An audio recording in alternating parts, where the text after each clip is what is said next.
In this video, I'm going to be talking to you about the root cause reason, the real underlying foundational reason why you suffer from generalized anxiety as a man.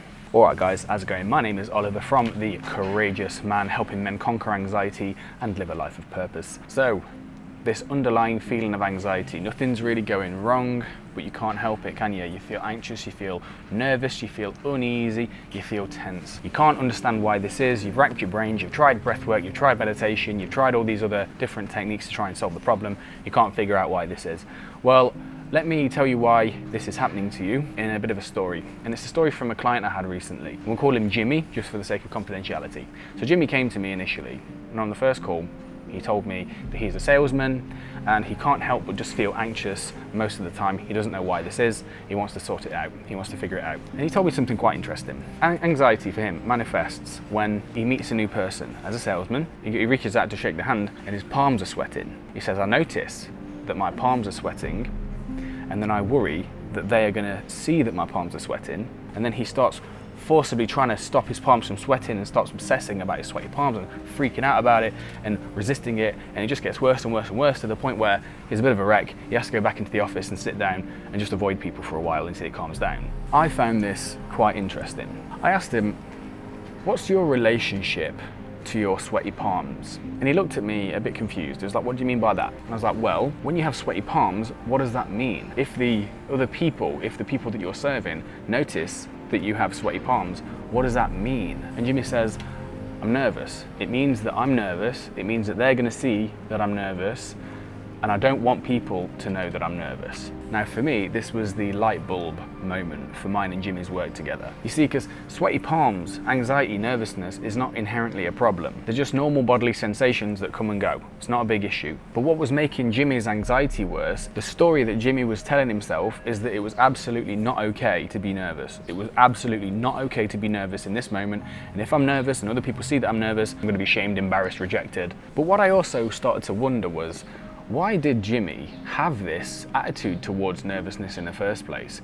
Because, for example, when we're children, we just feel what we feel and we don't seem to have any issue with it. We just sort of feel these things, feel angry, feel nervous, feel afraid, feel sad. We just feel our emotions as they come and go, and we just move through them. But it seems that as we grow older, and it certainly was the case with Jimmy, that we just sort of develop this resistance, this second layer of judgment to our emotions. So I dug in a little bit deeper as to what nervousness meant to Jimmy. Was it okay to be nervous growing up? And what Jimmy said was quite astounding to me. He said no.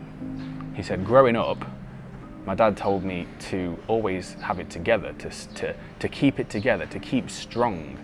And Jimmy says that his father was never nervous. His father was always put together, solid, strong, and stoic. And over the course of Jimmy's life from childhood, he had built up this habitual response to emotions where he resists some emotions, like nervousness, like vulnerability, and he built up this story over time that being vulnerable in the context of other people was absolutely unacceptable. So this led to the main reason why anxiety persists in your system over the long term: resistance. Now this was the source, the foundational root of Jimmy's anxiety. And I would say that this is why many men suffer from anxiety today. Men have been told that they have to be this stoic, strong type. They have to be constantly taking action. They have to constantly be productive. They have to constantly be such strong, solid, and put together.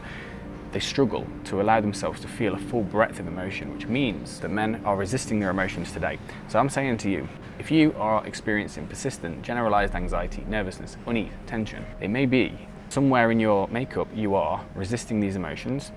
And the reason you're resisting these emotions is because you have been conditioned at some point in your life to believe that anxiety, that nervousness, that to fall apart, to not be okay, is just not okay. So I invite you to try something out. I invite you to take out a piece of paper or load up a Word document or whatever and just write down, just start writing about what emotions were okay for you to feel when you were a kid, what emotions weren't okay for you to feel as a kid, what emotions were a burden on other people, what emotions did you experience in the adults around you, what emotions did you never experience, and what emotions were you punished for. Then I challenge you to go towards the emotions that you specifically were not allowed to feel when you were younger, to recognize them within yourself and to allow to allow space for them. Guys, if you want to conquer anxiety, heal these emotions, find the source of them, and ultimately uncover your true life purpose as a man, then check out my website, thecourageousman.co, and book a call with me. Take care, guys, and as always, stay courageous.